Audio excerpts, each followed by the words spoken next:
The next sacred cow is work hard.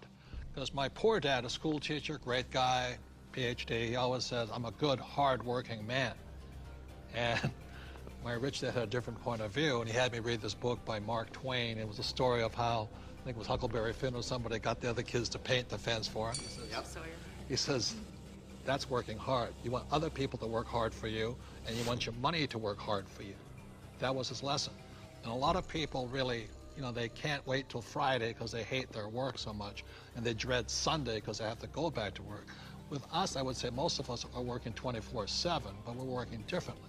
And I love our work. It's challenging, there's problems and all that stuff, but I love it. So we work hard, but we don't work hard in the normal sense of working hard. The problem with working hard for money, because the rich don't work for money. The problem with working hard for money is you pay more in what, Tom? Taxes. Taxes. The harder you work for money, the more you will pay in taxes, right? Well, right. If instead of working hard for money, like you're talking about, instead if you work for assets, then you pay a lot less taxes because the tax law, again, is geared towards building assets. Because as we build assets, we build the economy. Time out.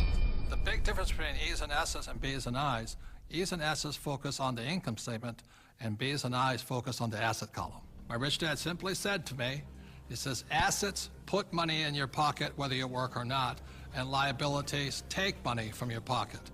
For example, my house is a liability because it takes money from my pocket every single month. Yet my rental properties are assets because they put money in your pocket whether you work or not. One of the reasons so many people are struggling financially today is they're buying liabilities they think are assets. As we build assets, the economy grows, and the employees get benefits also, because now we have more jobs for more employees. But on Michael's side, why are people working so hard is because the Fed's also working hard printing money, right? Yeah, people. I've got friends that just say I need to get more hours, or I need to get a second job or something like that. They're working harder to make a few more dollars, but they don't realize that over this entire past decade, the average in real income after inflation has been falling. So the harder people work, the less they're making anyway, because the government and the Federal Reserve, the banking system, they're basically stealing it from them. Can we bring in the bags of coins right now? Thank you. I'm not going to hold that. I'll give you an example. In the year 2000, one gold coin cost $300. So this is $300 in U.S. quarters. Today, in 2010, that same gold coin, it takes $1,100 to buy the same coin.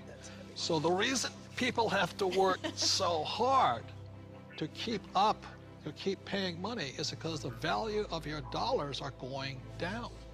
So the insanity of going to get another job, pay more taxes, and work harder, when how many dollars did the Fed print in 2009? From August of 2008 through 2009, they created about 1.5 times more paper dollars than it took 200 previous years to print. So that's why people are working harder, because your money is worth less. And it isn't the coin that changed. People don't understand that it isn't this price going up, it's the value of the dollar falling. It's the currency that's changing. The can of soup in the grocery store, that can of Campbell's soup, it's the same can with the same contents from back in 1950 when it was 15 cents to today where it's $1.95 or whatever it is. So that's why the rules have changed. In 1971, the US dollar stopped being money and it became a currency, it became debt. It became an IOU from the federal government. And the thing is, they can print as much as they like of it. And the more they print, the harder you have to work. It all takes place in your head. Take this glass here. In this case, the glass here is context. It holds the content, in this case, the water. E's and S's have a different context than B's and I's. Having a different context, E's and S's attract the sacred cows like go to school, work hard, live below your means. B's and I's, having a different context entirely, attracts a different type of content, different type of information, different type of education. Money is created out of your head. If you're a true B and I, you're not concerned is because just like the Fed, we can print our own